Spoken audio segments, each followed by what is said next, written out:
Well, Olivia, my lovely, so I'm feeling better. Thank you very much. I just didn't want to leave you without a video. So I basically spent the whole day reading and exercising, and I'm feeling a lot better. So now here, the exercise is absolutely fine. I'm actually liking the depth at which you are going. I actually thought that you were not going deep enough. So I got you a different exercise in here for this week. As I said, goblet squat instead.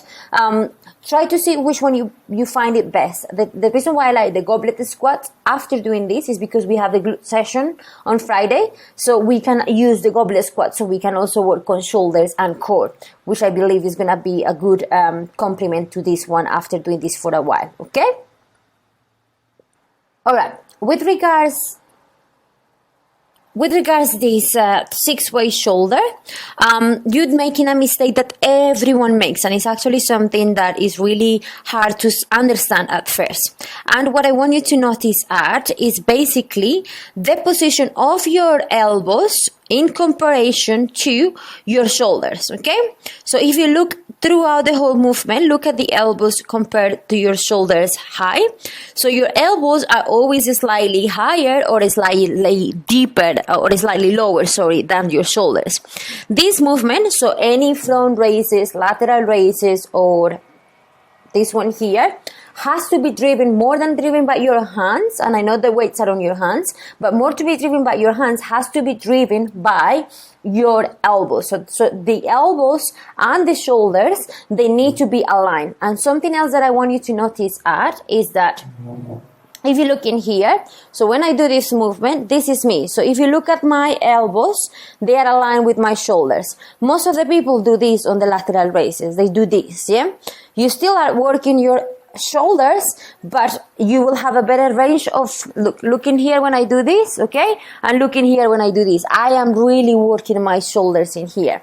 So what we do with this movement is driving with the elbows, not the hands are never completely extended, slightly bent, because when we stand, the hands stand this way, which means that when we do this movement, we need to keep the same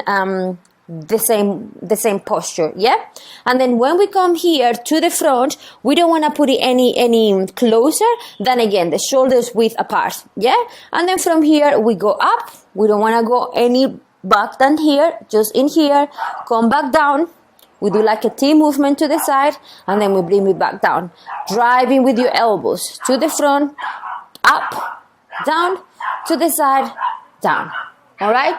So that is for that one. Here on the Romanian deadlift, you are actually doing the movement a lot better. I can see that you are a lot stronger. Just be very careful.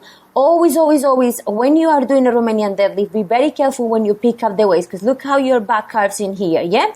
So what we need to do while you get in position is make sure that you drop your hips and you do like a deadlift. And then once you get in position, remember that the position is at the top, not at the bottom. The Romanian deadlift, we always start the position at the top. Then in here, we start the movement.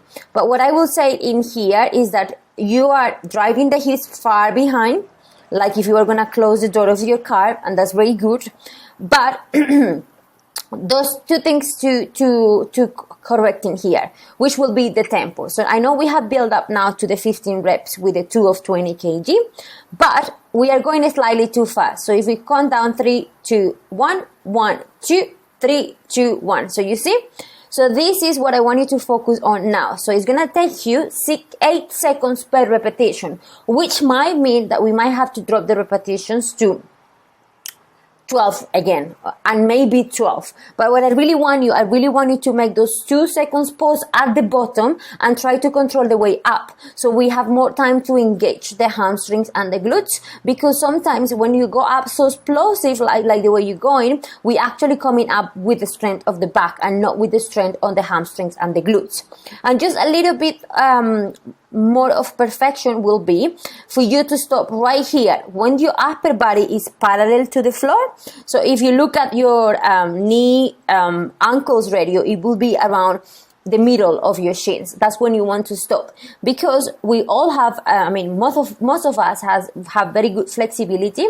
But if you look that here, once your upper body passes the the parallel with the floor, then you will be putting a lot of strain on your lower body, on your lower back, and that is not ideal. You might feel that you're stretching a lot your hamstrings, but in this case in particular, that stretch does not equal work in the hamstrings and the glutes. So 2 things. For you to slow the way down, hold those 2 seconds, because on those 2 seconds, we actually tell the glutes, hey, wake up, you need to do the work, and then slow it on the way up, which might mean that we might have to start dropping down the repetitions until we build it back up into that tempo for 15 reps, okay?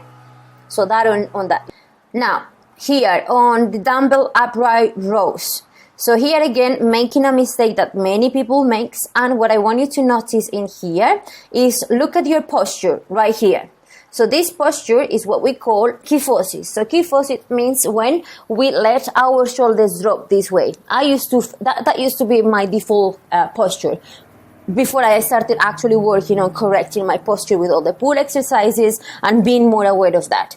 So what happens in here, if I can show you, is that look at the position of your shoulders the whole time. And if you look in here, although yes, you are becoming stronger, there is a lot of strain on your traps right here, and we don't want that.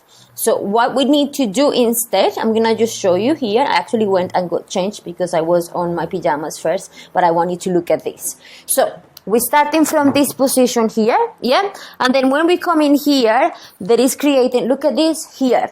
So that is creating a lot of tension on the traps, and we don't want this movement to be focusing on the traps, but on your shoulders. So what we need to do is when we are in position, rather than being here, you're going to bring your shoulders blades to the back.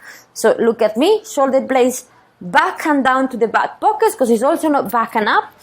So shoulder blades back and down to your back pockets. Once you are in that position, you then are able to perform the movement. And because the boobs are going to get on the way, most of the times, especially when you have the balls of the dumbbells, then is what we want to actually drive the dumbbells towards the direction of the elbows. We might not be able to go as high, but we will just go high enough so you don't have to use momentum to finish the movement. So from here to here, this is 1, yeah? And this is 2. We want the option 2. So shoulders back behind to the back pockets on that one. Also, how cute is Phoebe? Beautiful. Anyway, let me just move into the next movement. Okay, and so in here what is happening is that you see how, this exercise is meant to work the rear delts. So the rear delts is the back part of your shoulders. But if you look in here, 1 second. So if you look in here, that part is not getting work because, again, the position of your elbows with regards to your shoulders, and also because you are kyphotic. Again, you're dropping your elbows to the front. So if I do this myself, I'm going to try my best to get in cameras here. But if I do this myself, the way you are doing it, this is how it will look like. So what you're doing is basically this. Yeah? Here. So when we're doing this, look what is happening. Look, this is what you're doing, yeah? So what we need to do here, again, elbows. The movement is going to be driven by the elbows, not by your traps, by the elbows. And from here to here, not any higher than here. So from here, elbows down here, just under your elbows, not any closer, not doing this, yeah? Elbows just under your shoulders, elbows under your shoulders, elbows up to where the shoulders high. Down here, down to the shoulders, high, to your shoulders high. Down to your shoulders width, up to your shoulders high. Completely different to this, okay? Because look in here. If we have to drop the weight, let's drop the weight. I just gave you an estimation of how much weight you should lift based on the weights that you have, but because you already have smaller weights, I also just said in there, like, drop it 2 kilos. So we're going to start with 6 and see how you feel. Very important, always. Elbows right under your shoulders, and if they don't go any higher than your shoulders, with your elbows and shoulders in here, because any higher than that, look what is happening. It goes onto your traps. We don't want that, because that's going to give you a lot of neck pain. And holding Phoebe is gonna give you even more neck pain. So we don't want that. And then this one I corrected to you the other day, and it was just literally go slower. So 1, 2, 1, 2, 1, 2, 1, 2. Because in that what you're doing really is just like this. This is not doing much to your core, okay? So even though I give you 1 minute to do this, 1, 2, even if you only had to do 10 reps in that 1 minute, that gets us to do more than just this, okay? Mwah. Send me the videos of the new exercises that I changed for you, which is just 2, and the correction of these ones as well. But just if you have time, if not, send them over the weeks. Oh no, and this coming. Ciao.